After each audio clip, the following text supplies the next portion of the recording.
It seems the government has looked at a struggling economy and decided that the best solution is to perform surgery with a blunt machete. The front page splash from the Sunday Standard suggests that the taxman is not just knocking on the door anymore. The taxman has moved into the spare bedroom and is eyeing your breakfast.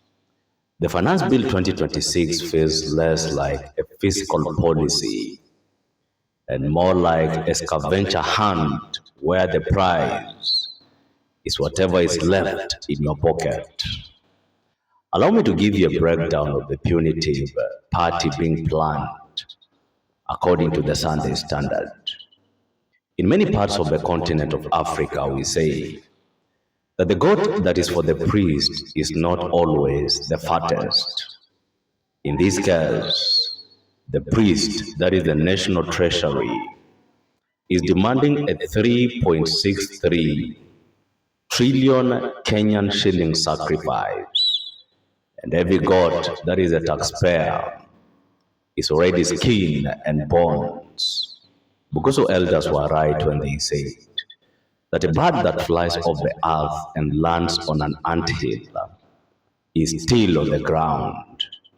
Moving the tax filing deadline from June to April does not actually help the budget.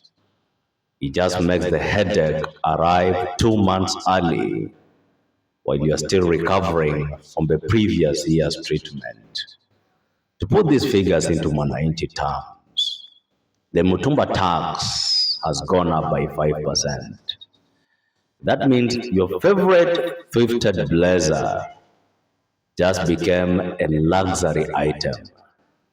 At this rate, looking professional in Kenya will soon require a loan from a bank.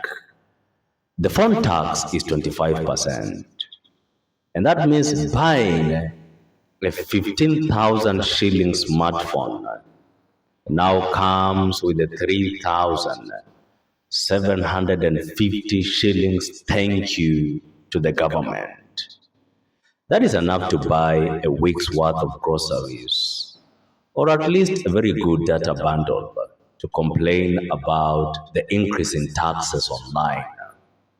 Bottled water, 6.41 shillings per liter.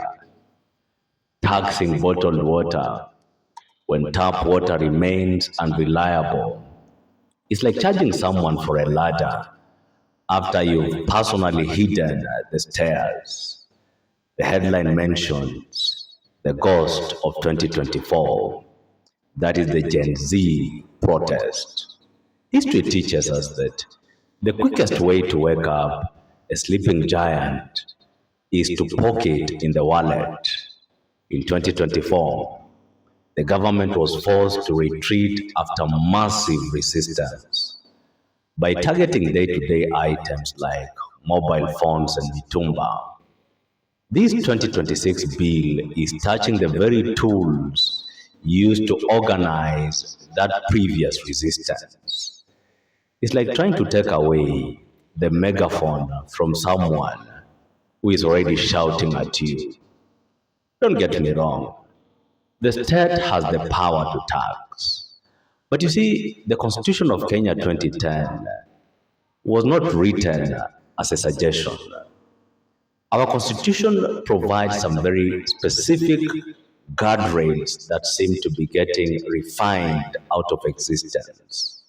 Article 201, for example, clearly states that the public finance system shall promote an equitable society and ensure the burden of taxation is shared fairly.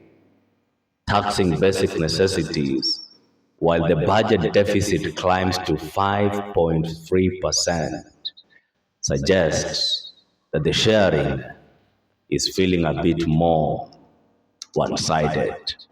Article 10 demands public participation, so that if the public feels their participation was ignored during the drafting, they tend to participate much more loudly in the streets. A constitutional analysis that historically leads to a very messy conclusion. The bottom line is, you cannot shave a man's head in his absence. The Treasury is trying to give the Kenyan economy a very close haircut. But the man that is the public is very much awake, staring in the mirror and noticing that the barber's hand is shaking. What part of this bill do you think will be the final straw for the ordinary person on the street? Let me know in the comment section below. If it is your first time here, make sure to subscribe and to follow this channel for more political analysis.